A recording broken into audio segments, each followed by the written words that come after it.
views and comments of the hosts and guests are not necessarily those of the station.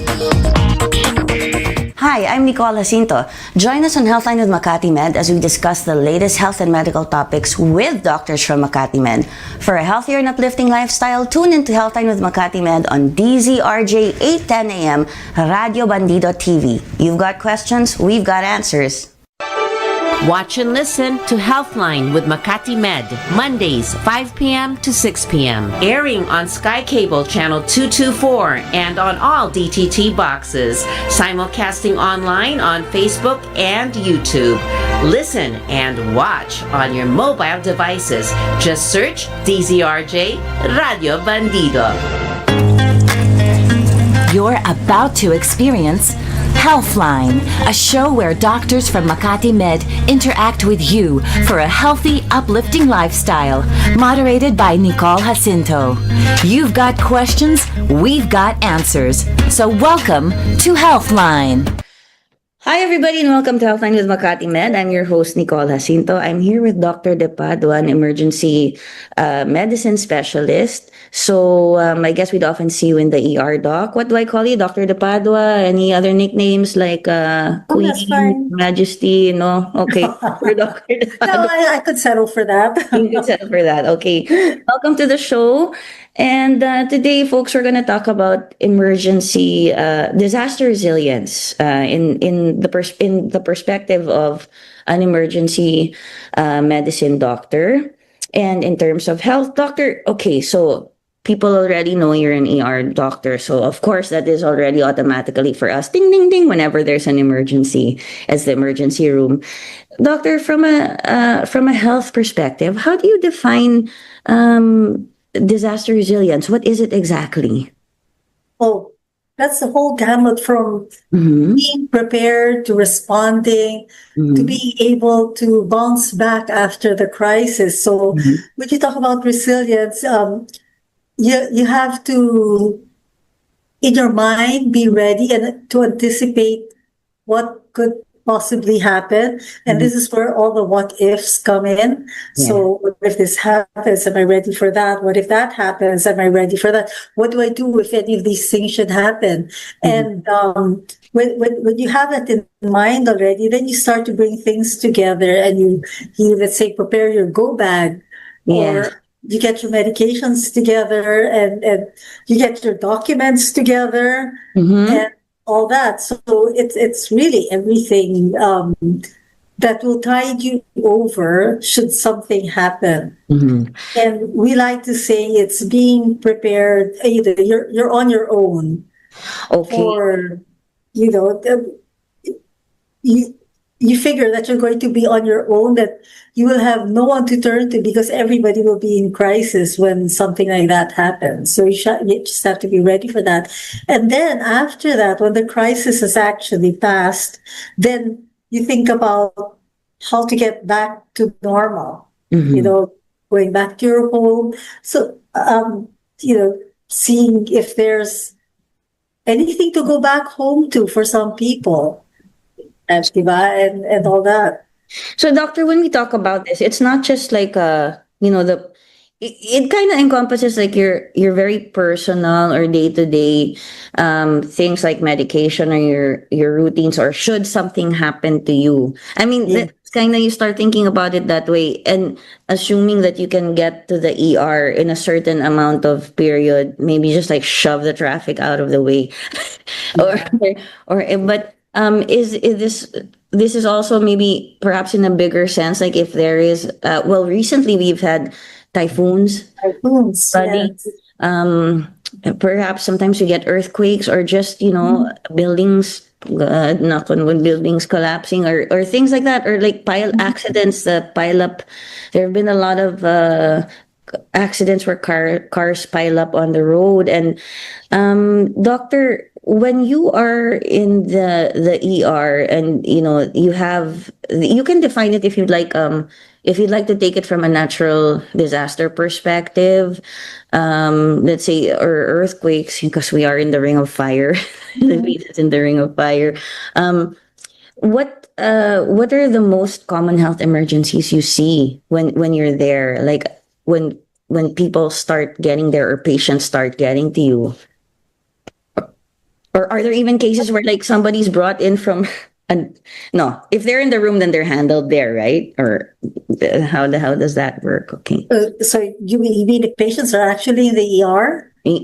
Yes, if they're in the ER, like let's say you start getting patients already in the ER, we're lucky enough to get there during the disaster or, right after. And perhaps there were patients who were there right before it happened. See where my mind goes. It's thinking of all the possibilities already. What are the most common emergencies that you usually see? Well, for something like an earthquake, of course, you would expect to see trauma, different kinds of trauma injuries, because something might have fallen on them. People tend not to, especially when they're at home or sometimes even in the office, let's say bookshelves may not be anchored properly. You could have stuff piled up on tables and cabinets and shelves and things like that would fall on you if they're not anchored, Yeah. So you don't really often think about it. Like when you're at the office, you just take for granted that things are where they are. And when the earthquake hits, then they start toppling down and hitting people. Or if you have a building collapse, you'll have debris flying around, you'll have stones and rocks falling on you.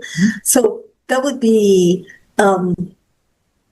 probably the most pressing concern that we would have, anticipating people coming in with a lot of trauma. So we have a trauma response system, a disaster response system within the ER already. So if we have a lot of patients coming in and we anticipate a lot of patients coming in, then we check, we look already, how much space do I have? Where am I going to move people to? If there are patients inside the ER, we kind of shuffle them around and create an area for all the trauma victims that are coming in. Sometimes, like many, many years ago, I remember also on duty when there was an earthquake. Yes. And since we're in the midst of Makati, nobody came in injured, really. Yes. But a lot of it was hysterics because anxiety. Because there's so many high-rise buildings, and when you're on the higher floors, the buildings really sway, and then you can't get into the elevator, and you have to take the stairs down after the earthquake has stopped, and so you get a lot of jittery people and hysterical people and things like that. So we just kind of put them all together in one place so that it's easy for us to attend to them, and the normal things like registering the patient and all that will come later. Yes. Yeah, will come later, so we get to see them right away. If this happened to me in 1990 or 1991, I think I was one of those hysterical people, but I was just hysterical outside the house. Then I fainted. I actually fainted. So, that can happen. And I'm sure also when you're there, you're thinking of, you get them all together and then you check them out, and some may have injuries, even if it's just scrapes, and the others, if it's hysterics or anxiety, I'm sure you start like checking them for their blood pressure, the categories of like, this person is actually at risk of a heart attack right now. And does it depend on the age or how they look, their pallor, or in general, when it's like that, do you start asking them, like, do you have any heart problems? It's one of those. Yes, okay. So this is like, you said you have a trauma response. You have a protocol for it, and that's on top of the triage that usually goes on in an ER. Yes. Yeah. Yeah. So the triage kind of changes a bit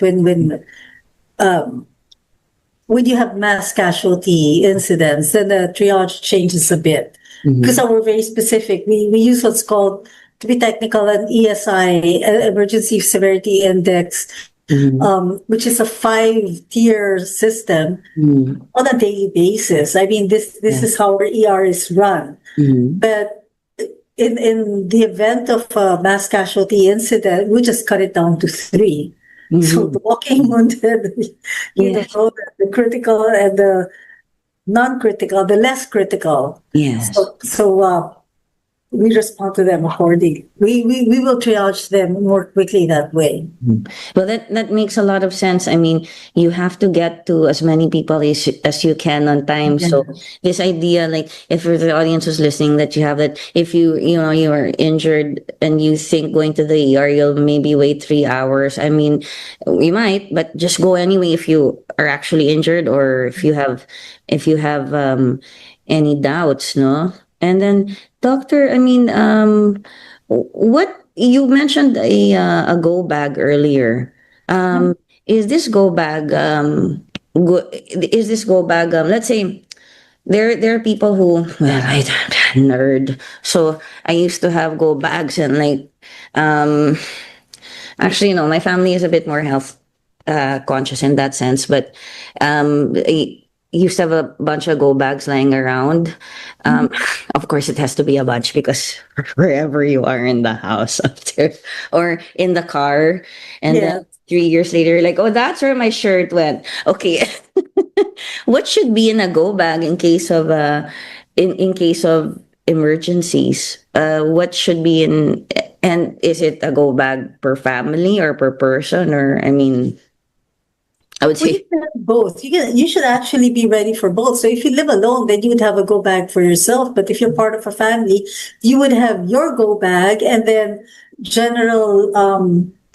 general one kit for the rest of the family. That, the food, the water, especially water. supply can be very iffy. When there's a disaster, you may not always have clean water. You may not always have access to clean water, and it's of course very important to be able to drink and get enough water. You should have your own personal medications. So you would have general medications for, let's say, fever, pain, paracetamol, that kind of stuff, or paracetamol or ibuprofen. You would have an antihistamine. What else? Antidiarrheals, maybe, rehydrating tablets, the general medications that you would want to have for just in case should all be there. But on top of that, make sure that if you're on any maintenance medication, so you always have a good supply. Asthmatics, for instance, they have inhalers, and sometimes they let their inhalers run low. Yeah. Or run out before they buy one. But the thing is, if you have at the top of your mind the possibility of an emergency or a disaster happening, then you wouldn't want to let your medications run low. So you should always have a good supply, or refill your medications before they run out. Yes. So you should have, together with your. Hello. Hi, doctor. Hold on for just a minute. Hi, folks. Hold on. Okay. Hi, folks. Sorry, we just had a little bit of technical, you know how the signal is in the Philippines. And if you're abroad, please just, still come to the Philippines for your medical treatment with doctors like with doctor here and other doctors from Makati Med. But doctor, okay, you were saying that you have a go bag, you should have the basics in it. Maybe things for fever, pain, antihistamines, antidiarrheal, something for cough and cold. Your general medications plus your own personal medications. So if you're like hypertensive or diabetic, then you should always have enough supply of whatever it is you take on a regular basis, because you can't say, you don't know when you're going to be able to get a supply of meds again. So always have enough. And keep your prescriptions with you and medical records. Okay. No, I mean, you should have a document folder with all the important stuff. Hang on a second. Excuse me.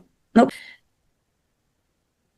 Okay. So, So doctor, with everything you were saying that should be in your go bag, that is like if you sat down at a lunch or dinner with my family members and some friends, it would be like, oh, we already have it in our bag. Oh, So like some of us have big bags. puppies everywhere. Yes. I mean, and also, as you mentioned earlier, talking about if you have asthma and you know you use your inhaler a lot, or, you know, don't Yes. your inhaler expire, because like some people don't need it all the time, but you do a round of your meds and check what's expired, you know, at least every year, and you put that there. And for people who, let's say, already need some care, or who have other chronic illnesses that require, let's say, a caregiver or someone else, you know, they're often like they're most prepared. And I'm not telling people to hoard medicine, no, but she should probably have some extra and be prepared. Yeah, just a few days worth. You know, maybe 3 days worth should be good for the standard medications. Maybe 3 days would be good enough, because you know you're keeping these meds in anticipation of. Yes. Whereas your maintenance, you should have better supply, be at least a week or 2 weeks supply with you. Doctor, I mentioned earlier, like some people who may need care, no? How can individuals or patients with mobility issues or disabilities, or let's say older patients who need extra care, who can't move as fast? Can't move quickly. Yeah. Yeah. Well, it's good to have aids, mobility aids, like canes, wheelchairs, because if they already have issues like that, then it's likely that they would have a walker, a cane, or a wheelchair available for them.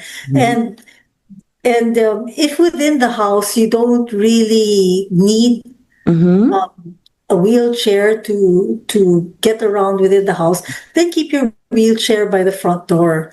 So that's your getaway. I guess people with mobility issues would probably have a caregiver or two, a companion, at least, with them who could assist them in escaping the house if it's needed.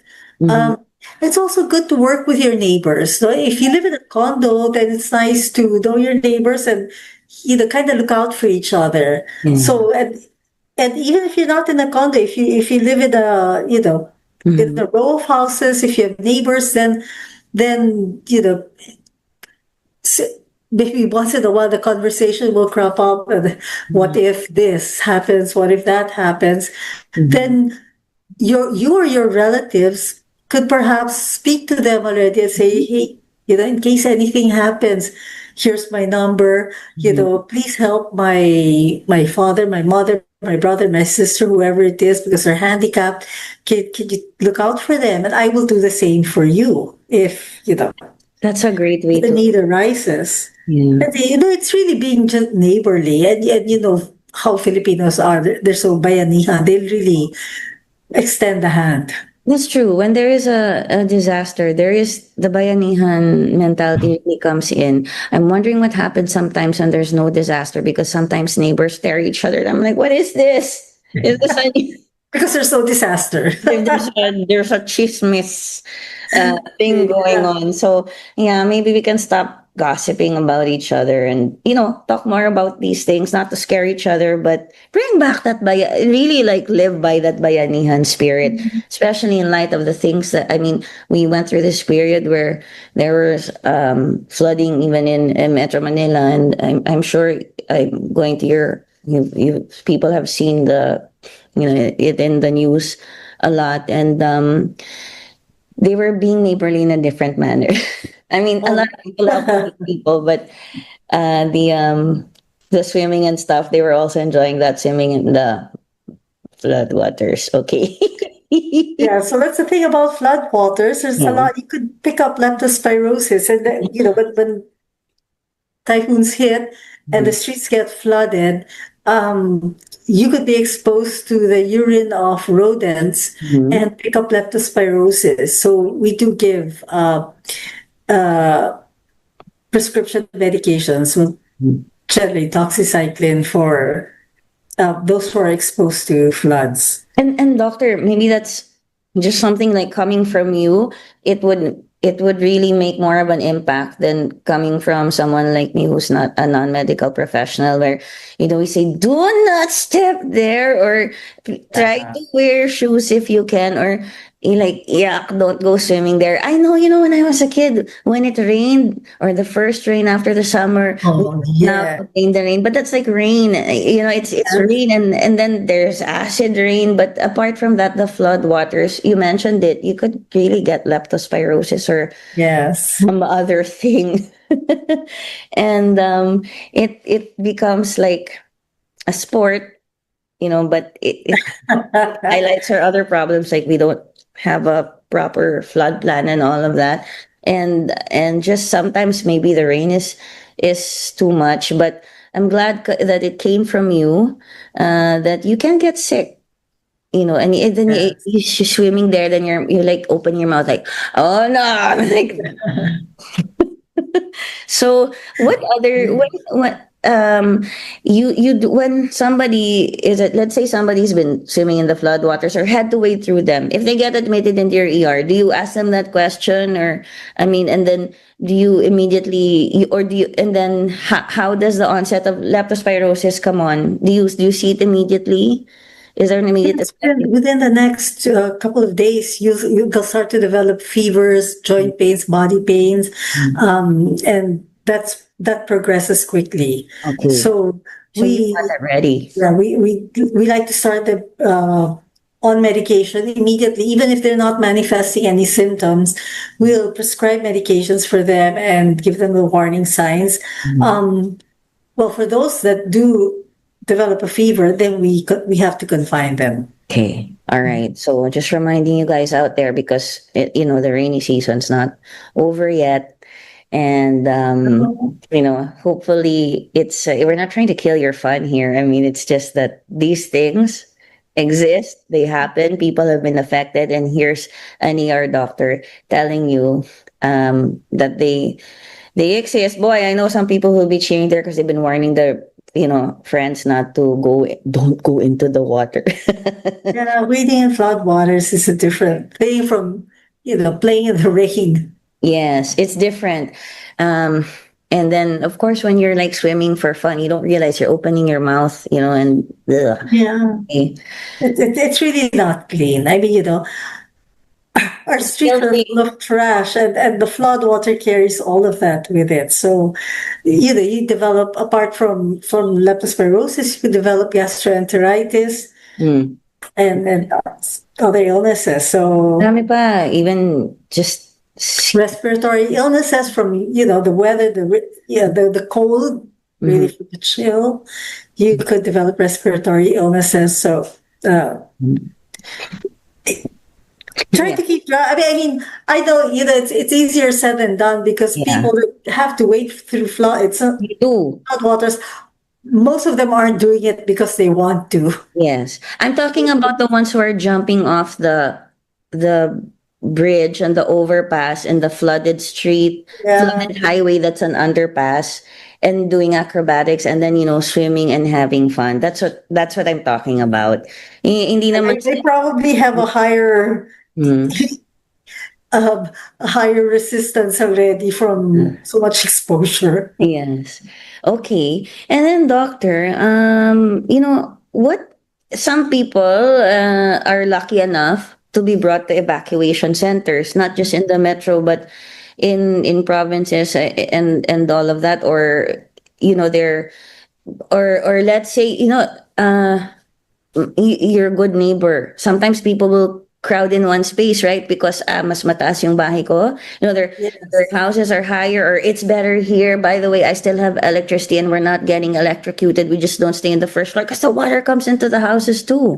Not everywhere, but it does. And then, if there's a group of, well, I guess it's two sort of questions. A group of people together, and some of them have waded through the floodwaters, or they have different conditions. Because at that point, people don't choose. They say, yes, come in, even if you have a cold, a cough, or whatever, or evacuate. And then the others, the evacuation centers, or places where, people congregate, and they're told, you at least have some shelter here, and we'll be giving you food.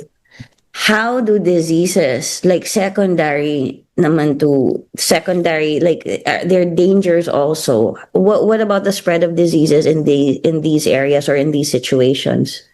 Well, of course, there's always that possibility because of proximity. So you have people who come in with respiratory illnesses, and they're all crowded together. They're cramped in one space. Inevitably, you will have respiratory diseases, viruses running around. So keep masked. Always, as much as possible, practice good hand hygiene. So have hand sanitizers. Use them, especially before you touch your face, before meals. Clean surfaces after yourself. Wear mask so that you're not inhaling other people's viruses. Boil your water if you can. If you have water, those portable water filtration systems, or if you can boil water, then always boil your drinking water. Stay away from ice that's not properly the ice that's not been purified. Ice that's made from tap water is generally not really safe because it's really potable. Yeah. So that for children, usually what they do is they start immunizing kids against measles because our immunization rate isn't really very good anymore. So if you have a lot of children together, and since measles starts as a respiratory illness, then that's very easily transmitted to other children. That's why they do measles vaccinations at evacuation centers during epidemics. During disaster times. Yes. To prevent the spread of these highly contagious illnesses. Doctor, it just came to mind during the pandemic. Wow, that was really such a time when, and it still has its effects on us. I mean, it certainly does on me. How I think about things, how I react to them, and I'm just so glad we didn't have too many disasters, one on top of the other, natural or otherwise, during the pandemic. Because wow, that would have been just, I don't know, very difficult to recover from, because you mentioned immunization. And so apparently now, so if you're at an evacuation center, someone who is, and they say they want to immunize the kids here, that is being done now. So it's not something. Yes, it is. Okay. That is a program of the DOH, the Department of Health does that. I remember during Typhoon Yolanda, Tayan, yes, we brought teams to Tacloban for that, and we came in 2 weeks after the typhoon had hit, and we were still seeing a lot of patients. There were areas where there were patients there were people who had never even seen a doctor before, in their entire lives, sort of thing. But the DOH came in with their teams, and they had designated centers. So our second team helped out already with the immunization, the measles immunization process. Okay. So, doctor, the parents who are taking care of, their children, or maybe even other people's children, maybe you're an adult responsible for children. Aside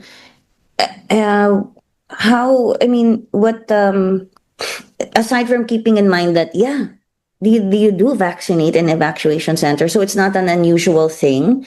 But of course, they can always ask questions like, what kind of vaccine is this? And what else should they keep in mind when it comes to taking care of children? How do you define children, like from age what to what? Because I'm still a child, but I don't think I fit your definition of children in this. 0 to 18. Okay, 0 to 18. 0 to 18, okay.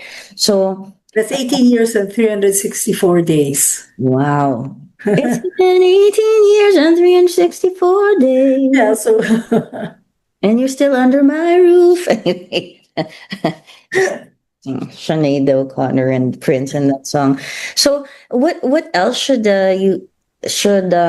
the adults responsible for these children keep in mind in situations like an evacuation center, or maybe even maybe it's a community hall that Yes, the yes. events, no? Barangay hall, or people congregate and they're stuck there. So Now, for children, you should have toys. The favorite toys of the child.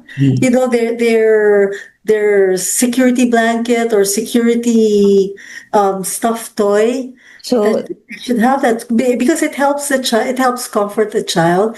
Then you can have toys if you can. At least one toy that they can play with to keep them preoccupied when you're busy doing other things. You can have books. You can, train the older children to take care of the younger children, to play with them, look after them at least. If the younger children are playing together, then you can have the older children looking after them and making sure that everybody's safe, inside together and safe.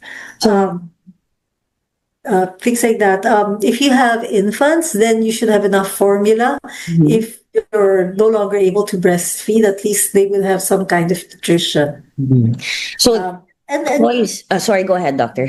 sorry, and the other things that you need, disposable diapers and things like that. Yeah. So maybe some of these things, like even thinking of toys, should go in the go bag too. Yes. Yeah, that's great. And now I'm thinking of my dogs. Oh my God, where is their go bag? Okay, because they also like to play in their food, and you do have to prepare these Yes. things.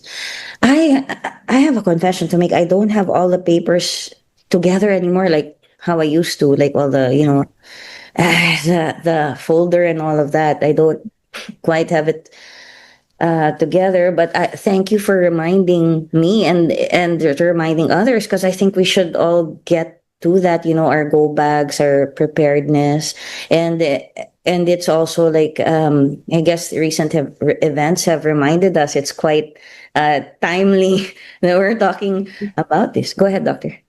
Well, you're right. Every time you hear of a disaster like an earthquake, and the earthquakes are happening one after the other. It's not really a remote possibility anymore. It's like you have to bear in mind that it could happen here. Like you said, we live in the Pacific Ring of Fire, and we're prone to all sorts of disasters. You name it, we have it. So it's not just a possibility, it's really knowing that it's going to happen one day. You just don't know when it will be. So if you bear that in mind, then you make an effort to prepare everything. Put everything in a water sealed, Ziploc bag. Yes. So, and keep all your papers together. And then always have extra, flashlights, batteries, hand crank radio. Those old hand crank radios will probably work best when the lights go out. Yes. When there's no electricity, and you can't charge the phones. I was just thinking of we use our cell phone so much and our gadgets these days, but if there's no electricity for a few days, everyone runs into the same problem. Most of our phones now they're not the kind where you can take out the batteries. They have the batteries built in. Yes. And I remember before, because I was still such a nerd and on top of my game, I would charge extra batteries so that I have another battery pack, but Yes. now I can't really do that. I mean, you can have a power bank, I guess, but That will eventually run out as well. yes, exactly. Unless you have a solar power bank. We should just get those big satellite phones. Even the walkie-talkies will run. So let's just get those satellite phones.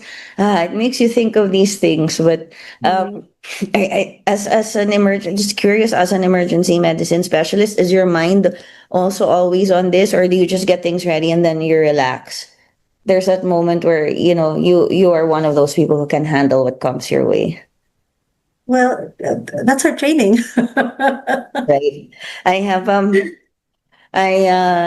I tend to get a little, people say it's a bunch of people say it's exaggerated, but then again, meet the rest of the family, and and then they say no, it's a bit maybe I don't know, I get a bit maybe I get a bit obsessive about it, but then not all the time. It's not there all the time, as you can tell. I'm remiss now with my paperwork on everybody.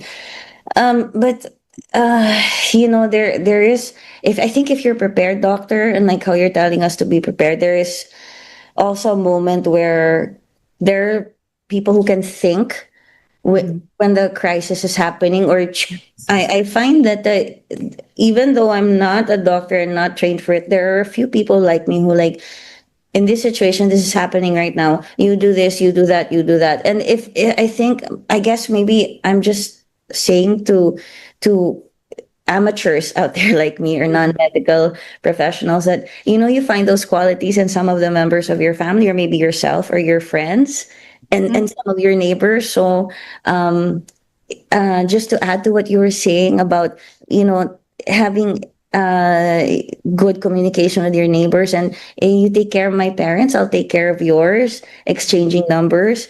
You might find that if you're more prepared, you can just also not be so extremely exhausted and stressed out when, or should it happen.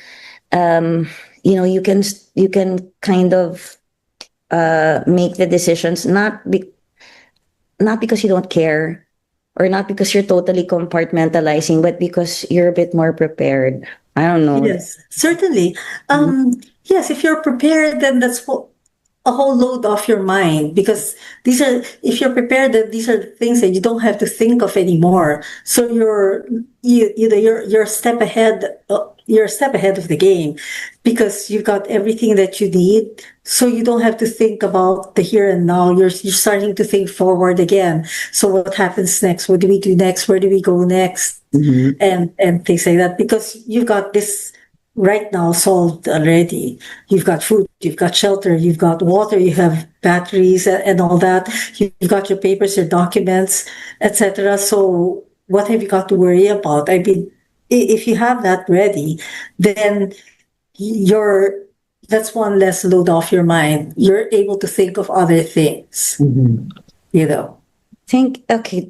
And then, doctor, when it comes to, since I asked about the children, what about the elderly? What should we remember with special considerations towards senior citizens? And of course, you do tend to get sicker as you get older, or maybe you're chronic. I mean, maybe you've always had an illness, but you're a bit weaker, and perhaps also for persons with disabilities. What can you tell us? I mean, how should we put our mindset to it, even if we don't exactly know them? Like, maybe you can give us people out there tips on, you have to remember, not everyone is as, has your strengths and your weaknesses. Okay. Well, I guess it's being a little bit more sensitive to them, because they may not, it depends on the type of person you're dealing with. Some people will exaggerate everything. Other people will be reticent to share what they're feeling because they don't want to be a burden. So I guess you have to just, ask them how they're doing, if they're feeling any pain, because you need to look out for things like heart attacks and strokes, and they may not necessarily be want to be a burden.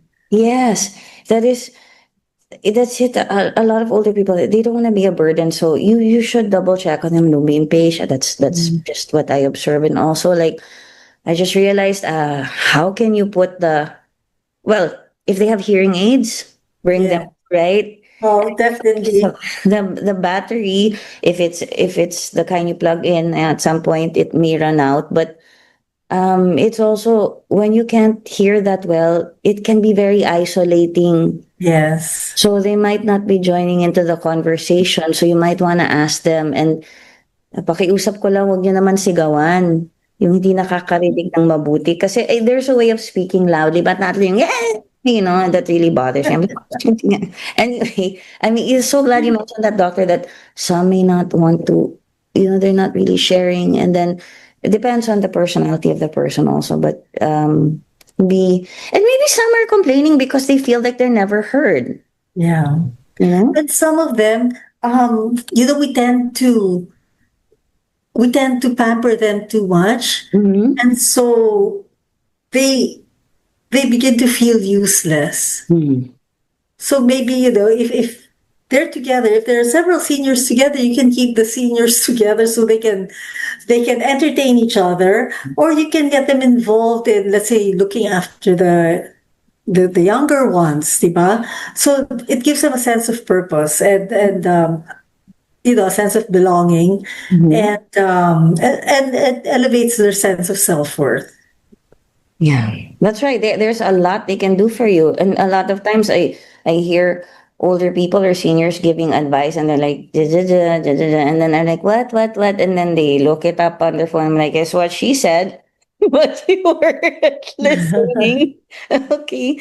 And then, okay, doctor. So, okay. And if somebody gets injured, and the injury is, well, let's say they're, God, nako, no, I'm so superstitious when it comes. I mean, I act in a superstitious manner sometimes. Let's say but the knocking wood, I was referring to that. Let's say you think someone is having a heart attack, or they think they are, or, there's other things going on, or someone gets injured, an emergency situation or disaster, and what can you do in the meantime, like while you're waiting to get to the hospital? And this is also where I ask you what basic skills we should maybe have in general. Yeah, it's always good to know how to do CPR and first aid.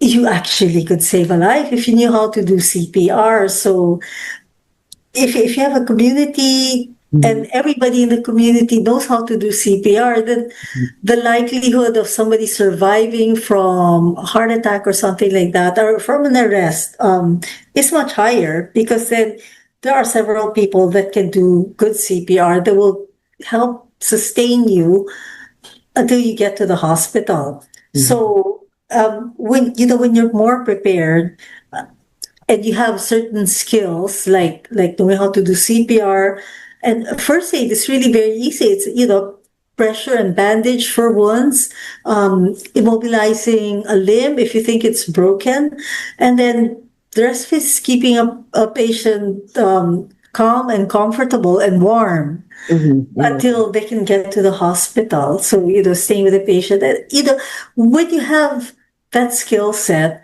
then you feel confident, and that confidence transfers also to the people around you, because then the patient will feel reassured that the person looking after him, that the person that's with him knows what he's doing, he or she is doing. So you transfer that confidence, and that it spreads, when you know what you're doing, then everybody calms down. It brings the crisis level down a couple of notches until you can get to the hospital.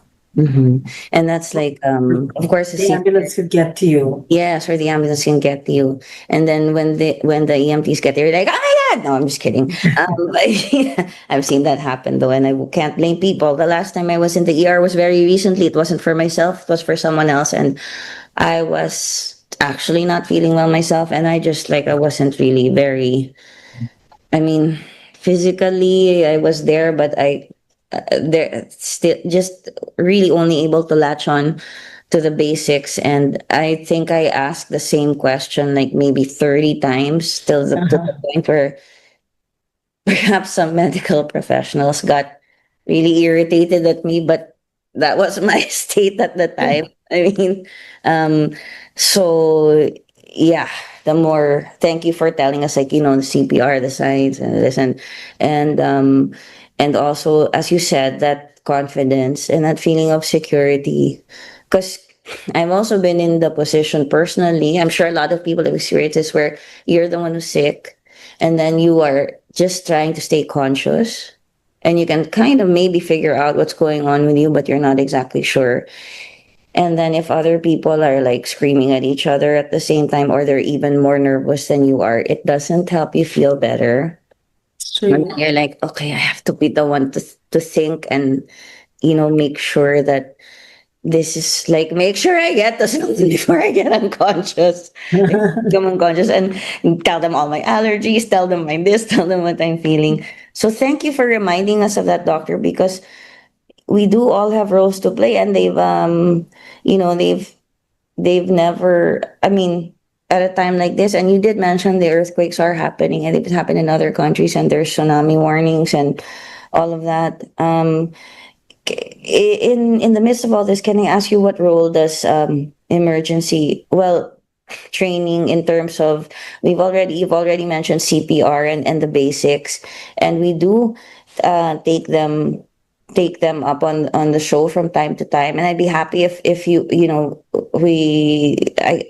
we did more often and more, but kind of more in depth. But then people be like, "Ay, nako, Nicole, you're so makulit and you're getting obsessive about it again." But when it comes to emergency training, what do you think about disaster drills? Role do disaster drills play? And what does like basic life support mean? That's just a term I learned. When I think of life support, I think of machines, and I don't know if that means something else actually when it comes to. That's your basic ABCs: airway, breathing, and circulation. So that's knowing how to do CPR. So that's our basic life support. So you check the airway, you check the airway, make sure the patient is breathing, check if the patient is breathing and if he has a pulse. And if not, then you start CPR. Start compressions. What song do you use? Yes, just compressions. Sorry? What song do you use? Staying Alive. Yes, me too. I remember a doctor recently said, we have other songs. I'm like, okay, for the ones who are younger than me who don't know the songs, you should learn that though. It's just a good movie, good soundtrack, Bee Gees. And then I remember the first time I was told that Staying Alive, I said, which part? That okay. So, okay. What do you think of drills though? Do they really help in our? Yes, they do. Because following the same logic, if you know how to do CPR, which is really something that you undergo training for and practice, disaster drills do the same thing. Like it tells you where to go in the event of whatever. The event of an earthquake, it's duck, cover, and hold, and then you go down and you take the stairs. You don't take the elevators and things like that. And if you do it often enough, and we're required to do it yearly. Right, that's supposed to be an annual thing. And here at the hospital, we do drills in the hospital because you never know if the hospital is going to suffer the same fate as all the other buildings. So we have to practice evacuation, where to go, what to bring, and all that.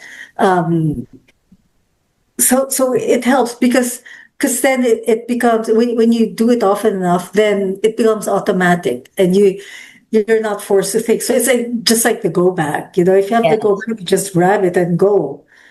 So that's one less load off your mind. You don't have to think about, okay, what's happening? What do I have to do? Where are we supposed to go, etc. Because you do it often enough. I'm so glad. For my own edification, I'm glad. I guess to all the nerds out there like myself, that's probably like half of my family. And although sorry, didn't mean that. Although the other half is like, very not this way, and they're like, whenever we choose a new office in a building, they were really going to the exit to count how many minutes it takes to walk down calmly, which of course would never happen. You'd be flying down the stairs, but still, things like that. And I guess you could practice it at home, right? just between you Yes. and your family, like where do we meet inside the I don't care, Yes. small houses, what do we do, grab this, grab that, make sure it's ready, that kind of thing. So pasensya na kayo kung makulit ako, the people I live with, but I'm also not always at the top of my game, so we have to rely on each other. And so actually this is like an apology also to the people that I nag all the time. And then doctor, okay, is there anything else you'd like to take up in terms of emergency resilience and anything else? As you said, you even practice in the hospital. I mean, because it's a building. It's full of Yes. people. Yes. You're And like, it's got patience. yes, it has patience. So it's even more difficult. Sometimes when I'm confined or someone I know is confined in the hospital, I'm like, oh, I think these thoughts come to me like, where do we get them out of here? If like, am I strong enough to carry my loved one? And like, definitely, where's the stairs? I don't see the elevator. Of course, things like that. But I guess you also have it covered in your hospital. You know how to. I mean, you have a plan in place. That's good to know. Yes, yes, we do. Okay, because I mean, I go, oh my God, and then what happens if this or that, or, so maybe I am too paranoid. I don't know. Yeah, but well, I guess the paranoia serves its purpose because you're always thinking about it, so you have certain things already In place. in place and pat down. So when something actually happens, it becomes automatic. Yeah. You know, yeah, because you've already thought it through. Yeah. Thoughts not cooperating that much these days, though. Okay. Well, doctor, is there anything else you'd like to say about emergency resilience? Um, well, we, I guess basically that we have to be prepared. A disaster will strike sooner or later, one form or another. There's so many both natural and man-made disasters. You, you're bound to encounter one of them at least once in your lifetime. Certainly, in this country, more than once because typhoons are a regular thing. Be prepared. It's just that. Be prepared. Think about what you need to do, and how you can prepare for any inevitability. Like for instance, with my children, I tell them, if we, yeah, my children are grown. They go to work, and we're all over the place. But if anything should happen and we can't get in touch with each other, we should meet at a certain point. And one way or another, we should meet up at a certain point. If you have to walk, fly, whatever. So know that, so that you're also not always worried until you need to worry. Diba? If you're prepared, then you don't need to worry about certain things until you need to worry. So I'm not saying you have to be a doomsday prepper. Yes. There are some people who take it to the extreme, but it's not a bad idea. It's not a bad thing. Just think about what the possibilities are and realize that in the event of a disaster of a great magnitude, you're probably going to be on your own for at least the next 2 or 3 days, and that's what you have to prepare for and plan for that. Because you have to wait for people to get to you, or will they get to you? And you have to go out Exactly. and yourself and fend for each other. Mm-hmm. You might meet people along the way. Speaking to you today has shamed me because I am not as prepared anymore, but I will, please. It's not meant to shame you, but it's just to stimulate you or remind you that there are things we should be you should be ready for, because you don't know when it's going to happen, and it's always good to be prepared. Thank you so much, Doctor. Is there anything else you'd like to say on the topic, and anyone you'd like to say hello to, perhaps? That's okay. Nobody? Okay. No, we're good. Mm-hmm. I would love to hang out with you, have coffee or something one of these days, Doctor. I'm putting you on the spot by saying it in public and on TV, radio, teleradyo. Sure, as long as it's not here in the ER. Yes, yes. I know what you mean. Well, you may see, as long as it's not someone I love, if I happen to end up there, I'll be like, hi, doc. I'll make a list of my allergies already for you. Allergic to this. That helps. Thank you. If I wore one of those cards, it would be like this long. All of things like Yes, those are Medicard, medical IDs. Yeah, they're such a good idea. But mine would be like a whole sign.